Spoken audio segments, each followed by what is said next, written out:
L'interview matinale, première partie. Ce matin dans la matinale, j'ai 3 invités, dont 2 que vous avez déjà pu entendre dans cette matinale. Il y a à peu près 1 an, puisque vous étiez venus le 24 mai. J'ai la date. C'est pratique les podcasts. Et il s'agit donc d'Hélène Poimiro et Émilie Chevalier. Bonjour à toutes les deux. Bonjour. Oh, c'est bien fait. C'est en cœur et tout comme ça, c'est parfait. Et vous étiez venu parler de la 5e édition du Festival des Journées de la Danse à Montségur. Oui, tout à fait. Donc évidemment, première chose, j'ai envie de prendre des nouvelles alors, ça s'est bien passé ? Oui, ça s'est très bien passé. C'était une belle édition au niveau de la fréquentation. Aussi, au niveau des spectacles qui ont été présentés, on a eu des très bons retours du public et des bénévoles. Donc, on était contente. On est contente aussi parce que du coup, la plupart des partenaires nous ont fait à nouveau confiance donc pour la 6e édition. Et donc, pour nous, c'est un festival qu'on est contente de pouvoir poursuivre et d'offrir au public. Oui, ça nous a donné envie de refaire encore et encore plus grand. Encore plus grand, oui, parce que alors, l'année dernière, c'était combien ? C'était 2 jours, 3 jours ? 3 jours l'année dernière, et là, on est à 4 jours. Mais c'est bien 4 jours. Hein. Oui, ça sent le... Bon, là, on atteint un peu le plafond, là. Et oui. Et oui, parce que c'est du temps, 4 jours, c'est encore plus de troupes, de danseurs, de danseuses, de spectacles. Et d'organisation. Ouais. Oui. C'est qui organise tout Alors, c'est un petit peu... Ça s'organise comment ? Alors, il y a un bureau de l'association qui est composé essentiellement par des élèves du cours adulte. Mm-hmm. Et donc, après, Émilie et moi, on est plutôt sur l'organisation concrète et beaucoup administrative, puisqu'on a une administratrice dans la compagnie, mais elle est plus sur la gestion des créations et des ateliers ou actions de médiation autour des spectacles que l'on peut faire dans l'année. Et donc, pour le festival, c'est plutôt nous qui prenons la relève, en tout cas pour l'instant. Et après, on a une équipe de bénévoles, donc c'est pareil, c'est surtout des parents de l'école de danse qui ont envie aussi justement d'offrir ce moment-là aux élèves et donc des personnes de Montségur aussi qui se sont au fil des années investies et des écoles alentours qui viennent nous retrouver. Donc c'est des personnes sur qui on peut compter et donc on a un petit noyau de bénévoles qui grandit d'année en année. Et ça, c'est chouette. Et justement, en parlant du bureau, des bénévoles... J'ai mis un peu de temps, je fais monter un peu pour le dévoiler pleinement aux auditeurs. Nous avons Monsieur le Président de l'association.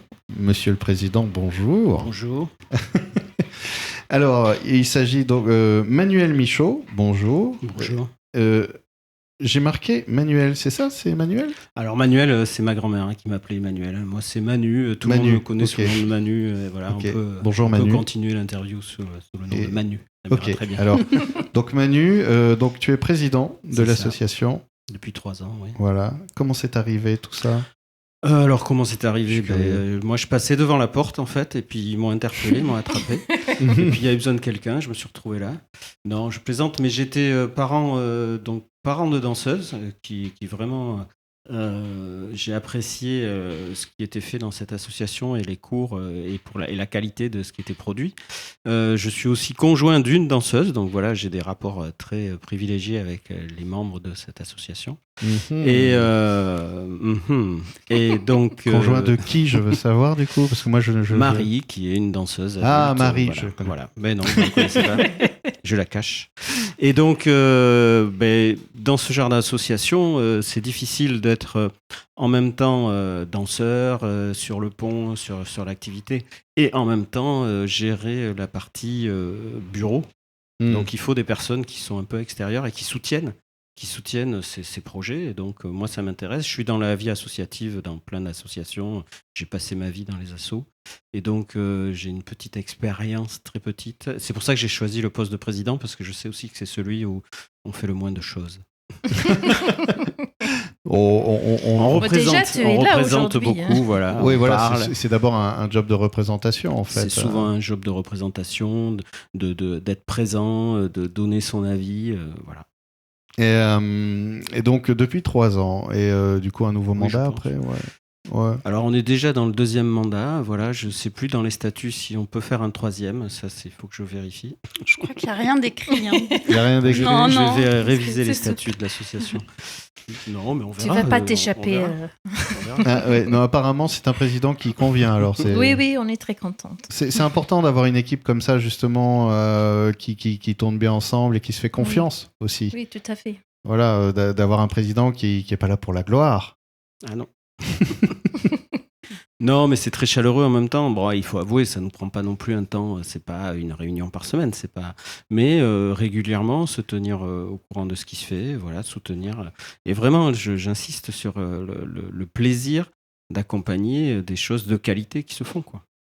Alors justement, on va en parler, puisque le sujet de ce jour, c'est la 6e donc, édition du Festival des Journées de la Danse contemporaine, c'est ça, hein, j'ai oublié contemporaine Oui, tout à c'est l'heure. ça. Oui, parce que danse, c'est vaste, c'est varié, et déjà rien que la danse contemporaine, c'est déjà un sujet en soi, vaste, et justement, on aura le temps de parler du programme dans la 2e partie, de détailler un petit peu, puisque cette année, c'est un jour de plus. J'ai l'impression que c'est un jour chaque année, il y a un jour en plus, non? Ou ça avait commencé avec une journée ou... Oui, alors Ah, on c'est a ça. commencé, Parce qu'il oui. me semble que- C'était ça. la journée de... C'était la journée de la danse contemporaine. Et là, ça fait 3 éditions où on ouvre à plus de formes, donc plus de jours. Et aussi, on a un jeune public, puisqu'au départ, on est passé sur 2 jours pour avoir une proposition jeune public qu'on pouvait proposer aussi aux écoles. D'accord. Et donc ça, on a continué l'année dernière en faisant 3 jours. Et donc cette année, on poursuit. Donc on a toujours un jeune public et d'autres propositions. Mais ça nous permet aussi de faire le lien donc, avec les écoles du secteur. C'est aussi intéressant parce que c'est un moment d'échange et de rencontre. Parce que c'est pas forcément... ils se rencontrent aussi, mais pas de la même manière en tout cas. Donc c'est intéressant parce que il y a vraiment, il y a des élèves d'une commune. Donc l'année dernière c'était Montségur, cette année ça va être Sainte-Gemme, qui travaillent des danses et qui vont les apprendre à tous les enfants qui seront sous la halle à ce moment-là. Donc en fait c'est un vrai temps d'échange et de rencontre. Et aussi, on a le classe jazz qui joue à ce moment-là. Donc les enfants, ils apprennent les danses avec leur musique, ils travaillent en classe. D'accord. Donc ça fait un autre échange. C'est une vraie aussi synergie, entre ouais, Voilà. Et oui, parce que ça va. Donc, les journées de la danse contemporaine commencent le jeudi 30 mai sous la halle de Montségur avec à 14h une proposition donc gratuite, ouverte à tous. C'est cette restitution des travaux? Non, Non, je me suis trompé. C'est celle du vendredi, celle-là. Alors c'est c'est quoi celle du jeudi? Celle du jeudi, c'est une rencontre entre les élèves du collège de Montségur, l'Aréole et du lycée de l'Aréole qui ont pu travailler autour d'un spectacle cette année dans le cadre du Cotéac. Donc c'est un contrat d'éducation artistique donc qui est proposé par la CDC du Réolais en Sud-Gironde et qui permet, sous l'impulsion aussi de l'IDAC, de proposer à des collèges et des lycées des parcours, donc au fil de l'eau, des parcours autour d'œuvres artistiques. Donc ça peut être art plastique, ça peut être musique, ça peut être, donc là c'est danse. Et donc de travailler avec des artistes dans les écoles ou dans les lycées, collèges aussi, puisque ça va de la maternelle au lycée, d'avoir un temps de présence artistique. Et donc là, l'idée c'est d'avoir aussi un temps de restitution où ils puissent se montrer entre eux leurs travaux de l'année et ce qu'ils ont fait du point commun qui était notre venue en classe et le fait d'avoir vu une sortie pas une sortie de résidence mais plutôt une répétition de la compagnie pour lever le pied pour prendre de la hauteur. Voilà. Donc ça, c'est le jeudi. Et c'est une belle transition pour commencer à parler du reste de la programmation. Mais ça, on en parlera dans la 2e partie. Et il y a des nouveautés, notamment avec un travail autour du cirque, je crois. Là, je ne dis pas de bêtises. Oui, c'est parce que dans la compagnie, en fait, c'est la compagnie de danse qui donc propose des ateliers les mercredis et les mardis soirs à Montségur, donc en danse, comme depuis presque 10 ans. Et par contre, depuis cette année, on a Elia Pujot qui nous a rejoint et qui, elle, est animatrice cirque. Et donc, elle propose des ateliers aux enfants de Montségur. Eh bien, on en parlera dans la 2e partie. L'interview matinale, 2e partie. Ce matin, avec mes invités, nous parlons de cette 6e édition des Journées de la danse contemporaine, organisée donc à Montségur. Tout commence le jeudi 30 mai avec un spectacle gratuit ouvert à tous. C'est une restitution des travaux des élèves, lycéens et collégiens inscrits sur le parcours de danse du Cotéac. Voilà, c'est ça, je ne savais pas comment le... Cotéac qui est proposé par la CDC du Riolet en Sud-Gironde, aux lycéens, collégiens et même aux primaires. Donc ça, c'est... Alors, parce que cette année, c'est ce qu'on disait tout à l'heure. Alors, je vais quand même représenter mes invités pour ceux qui nous rejoignent maintenant. Donc, je suis avec Hélène Poimiro, donc de la compagnie Les Dérangés, Émilie Chevalier et Emmanuel Michaud. Émilie, dans la compagnie, dans l'association, tu fais quoi, toi, exactement? Rappelle-moi, j'ai besoin de... Alors, je suis avec la compagnie depuis 2016. Ouais. Donc, j'ai commencé par participer dans les cours d'Hélène. Et depuis 2020, 2021, je ne sais plus, je suis plutôt interprète pour la compagnie aussi. Donc, sur nos productions, nos créations qu'on diffuse actuellement, je travaille avec Hélène en tant qu'interprète. Mais je suis aussi bénévolat pour la compagnie, pour les journées de la danse. Oui, parce que voilà, l'association, c'est un travail qui n'est pas juste centré autour de ce festival. Il y a aussi des créations. Tu en parlais d'ailleurs rapidement tout à l'heure, parce que je vous avais reçu aussi pour parler... de la compagnie en général. Oui, et voilà. oui, on avait échangé sur les créations de la compagnie. Et le nom de la dernière Alors, c'est Lever le pied pour prendre de la hauteur. Oui, voilà, qui est en cours de production. Et qui tourne un petit peu, du coup. Alors, elle n'est pas terminée. Elle n'est pas terminée, d'accord. On a eu la chance d'avoir une résidence aidée, donc en partenariat donc avec la CDC par rapport au Cotéac, avec l'OMCL et l'IDAC, l'Agence culturelle de Gironde, qui nous a soutenus sur une résidence. Et donc, on a continué ce cycle de résidence, de travail, de recherche. Et donc, oui, après, on va pouvoir la diffuser. Et ce sera visible quand tout sera prêt. Oui. It's done when it's done, je sais plus, on dit ça, je crois. Ce sera prêt quand ce sera prêt. Voilà. Et donc, on l'a entendu tout à l'heure aussi pour nous expliquer que la présidence, c'est un bon poste. Manu, qui est arrivé comme ça, en voyant un peu de lumière et en se disant, oh là là, mais qu'est-ce que ça brille fort ici, j'ai envie d'être un peu dans cette belle vague. Le programme, donc je le disais tout à l'heure, il y a beaucoup de propositions.